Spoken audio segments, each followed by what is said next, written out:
বড়দিন মানেই কেক। আর এই কেক খেতে কে না ভালোবাসে। আর এই কেক যদি সুন্দর ডিজাইনের আর খুব অল্প উপকরণ দিয়ে বানিয়ে নেওয়া যায় তাহলে কেমন হয়। চলুন আজকে তাহলে আপনাদের জন্য এই রেসিপিটা শেয়ার করে নিই।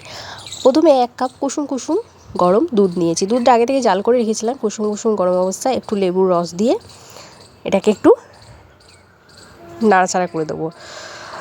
তো আমি এখানে আঙুল দিয়ে নাড়াচাড়া করে দিয়েছি, আপনারা আবার এরকম করবেন না। আপনারা একটা চামচ দিয়ে একটু নাড়িয়ে এটাকে 10 মিনিটের জন্য একটু রেস্টে রেখে দেবেন। আর যদি আপনাদের বাড়িতে দই অ্যাভেলেবেল থাকে তাহলে দইটা দিয়ে করতে পারেন, তবে সেটা একদম টক দই না হলেই ভালো।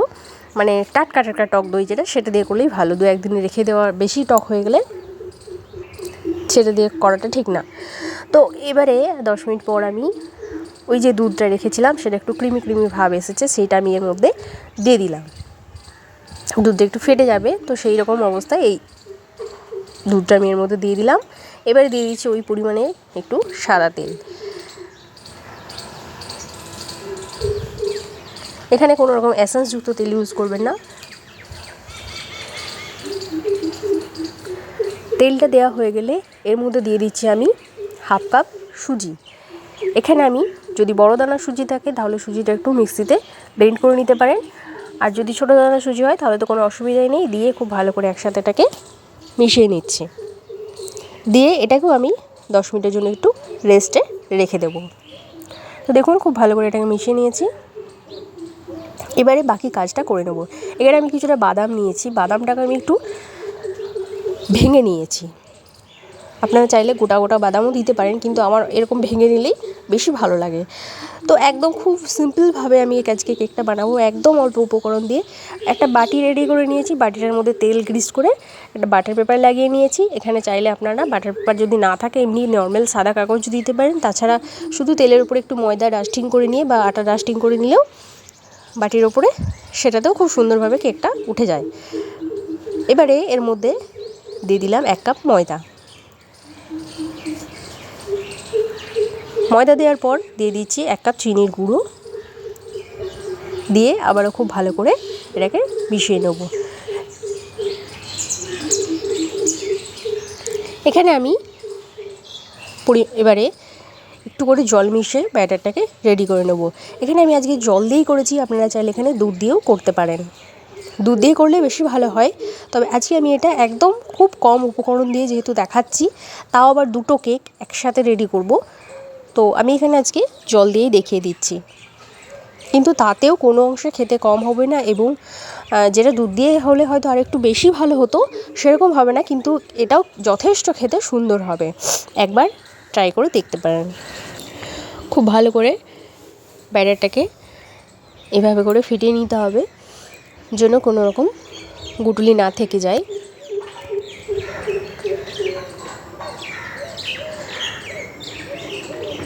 এখানে আপনারা ভ্যানিলা এসেন্স দিতে পারেন, তবে আমি এখানে এবারে যে বাদামটা আমি গুঁড়ো করে রেখেছি সেই বাদামটা এখানে দিয়ে দিলাম। এখানে চাইলে আপনারা আরও অনেক কিছু ড্রাই ফ্রুটসও ইউজ করতে পারেন। তো আমি এখানে কিছুটা চিনে বাদাম গুঁড়ো করে নিয়েছি, সেটা দিয়ে দিলাম। এবারে দিয়ে দিচ্ছি বেকিং সোডা 1 চামচের 3 ভাগের 1 ভাগ, আর দেবো 1 চামচ বেকিং পাউডার। তো এই মেজারমেন্টটা খুব ভালো করে দেবেন। এবারে দেবো এর মধ্যে একটুখানি জল 1 চামচ মতো, যাতে করে এটা খুব ভালোভাবে ফার্ম করবে এবং খুব ভালো করে সেটা ব্যাটারের সাথে মিশিয়ে নিতে হবে। খুব ইজি পদ্ধতিতে একদম খুব অল্প উপকরণ দিয়ে আজকে আমি কেক বানানোটা দেখাচ্ছি আপনাদের, এবং সেটা আবার 2 ধরনের মানে 2 রকম স্টাইলের বানিয়ে দেখাবো। তো তার জন্য আমি এখানে ব্যাটারটা 2টো ভাগে ভাগ করে নিচ্ছি। কিছুটা ব্যাটার আমি এই বাটিটাতে তুলে নেব। তার আগে এখানে দিয়ে দিচ্ছি 3 থেকে 4 চামচ কোকো পাউডার।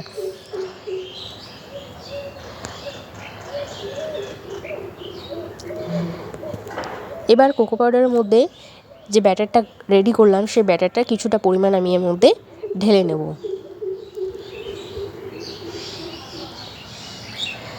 আপনারা কে কোথা থেকে দেখছেন আমাকে একটু কমেন্ট করে জানালে খুব ভালো লাগবে। আপনাদের কমেন্ট পড়তে খুব ভালো লাগে। তো এবারে এই ব্যাটারটার সাথে খুব ভালো করে কোকো পাউডারটা মিশিয়ে দিচ্ছি। আর আপনি যদি আমার চ্যানেলে আজকে নতুন বন্ধু হয়ে থাকেন তাহলে চ্যানেলটা সাবস্ক্রাইব করে নেবেন, পাশে থাকা বেল আইকনটাও একটু প্রেস করে দেবেন। এবারে কেকটা কিভাবে রেডি করব সেটা আপনাদের দেখিয়ে দিচ্ছি। প্রথমে 1-2 চামচ করে সাদা ব্যাটারটা দেব। এবারে যে কোকো পাউডারের ব্যাটারটা রেডি করলাম সেই ব্যাটারটার মধ্যে একটু দিয়ে দেবো। ঠিক এভাবে মাঝ বরাবর ফেলতে হবে, আর এরকমই আস্তে আস্তে করে ফেলতে হবে, তাহলে খুব সুন্দর লেয়ারগুলো বোঝা যাবে। আবারও এর মধ্যে আমি সাদা ব্যাটারটা দেব। দেওয়ার পর আবার এর মধ্যে আমি কোকো পাউডারের ব্যাটারটা দেব। এভাবে করে পুরো প্রসেসটা করতে হবে।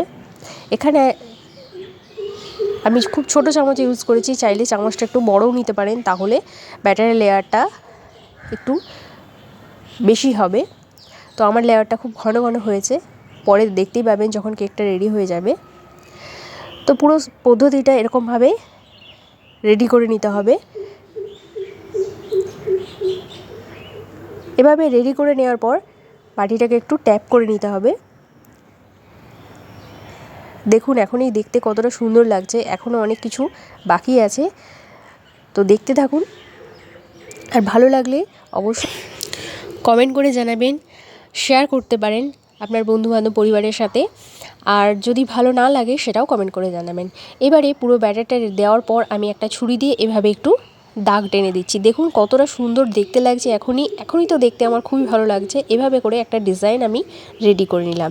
এবারে প্রেশার কুকার আমি আগে থেকে গরমে বসিয়েছিলাম, প্রেশার কুকারের মধ্যে বসিয়ে দিলাম এবং ঠিক আধ ঘন্টা সময় লেগেছে। দেখুন আমার কেকটা রেডি হয়ে গেছে এবং রেডি হওয়ার পর ডিজাইনটা দেখুন আরও কতটা সুন্দর লাগছে। বাকি ব্যাটারের কিছুটা অংশ দিয়ে আমি আরেকটা বাটিতে আরেকটা ডিজাইন রেডি করছি। সাদার পরিমাণটা আমার বেশিই ছিল, সাদাটা দিয়ে জাস্ট কোকো পাউডারের একটা লেয়ার দিয়ে আবার সাদাটা দিয়েছি। এরকমভাবেই আরেকটা বাটি রেডি করেছি। তো যেহেতু বড় হয়ে যাচ্ছে সেজন্য আর দেখালাম না পুরোটা। এবারে এখানে খুব সিম্পল জাস্ট একটু দাগ টেনে দিয়েছি। দেখুন তার মধ্যে ডিজাইনটা কতটা সুন্দর হচ্ছে এবং এটা রেডি হওয়ার পর দেখবেন ডিজাইনটা আরও কতটা সুন্দর হয়ে গেছে। আমি ভাবতে পারিনি যে এটা এতটা সুন্দর হয়ে যাবে ডিজাইনটা। তো দেখুন কেমন লাগছে, আপনারাও একটু কমেন্ট করে জানাবেন। আর আপনি যদি আমাকে ফেসবুক থেকে দেখছেন তাহলে ফেসবুক পেজটা ফলো করে নেবেন, পরবর্তী ভিডিও তাহলে আপনার কাছে খুব সহজেই পৌঁছে যাবে। আবারও প্রেশার কুকার গরমই ছিল, বাটিটা বসিয়ে দেওয়ার ঠিক আধ ঘন্টার মধ্যে কেকটা রেডি হয়ে গেছে। দেখুন কেকটা কতটা সুন্দর হয়েছে, আমি একটু চেক করে দেখে নিচ্ছি। নাইফটা ক্লিন বেরিয়েছে, তার মানে কেকটা আমার রেডি হয়ে গেছে। আর যদি মনে হতো যে নাইফে কিছু লেগে আছে তাহলে আরও কয়েক সেকেন্ড এটাকে বন্ধ করে বা কয়েক মিনিট বন্ধ করে রেখে দিলে হয়ে যাবে। তো আমার আধ ঘন্টা করে সময় লেগেছে কেকগুলো রেডি হতে। এবারে ফাইনাল রেজাল্টটা দেখুন, কেকটা কতটা সুন্দর তৈরি হয়েছে। এটা যে কেকটা প্রথমে করেছি সেই কেকটা তৈরি হয়েছে, আর কেকটা কতটা স্পঞ্জি হয়েছে সেটাও আপনাদের একটু দেখিয়ে দিচ্ছি। দেখুন ডিজাইনটা প্রত্যেকটা লেয়ার একদম সুন্দরভাবে দেখা যাচ্ছে। তো আমার রেসিপিগুলো কেমন লাগলো কমেন্ট করে জানাতে ভুলবেন না। আর আমার চ্যানেল নতুন বন্ধু হলে চ্যানেলটা প্লিজ প্লিজ প্লিজ সাবস্ক্রাইব করে নেবেন, পাশে থাকা বেল আইকনটা প্রেস করে দেবেন এরকম নিত্য নতুন ভিডিও পেতে। এই কেকটা দেখুন এবার কতটা সুন্দর হয়েছে, আপনারাই কমেন্ট করে বলুন কোন কেকটা বেশি ভালো লাগছে। তো এই কেকটা ভাবতে পারিনি এতটা সুন্দর দেখতে লাগবে। ভালো থাকবেন, সুস্থ থাকবেন, দেখা হচ্ছে আবার নতুন কোনো রেসিপি নিয়ে।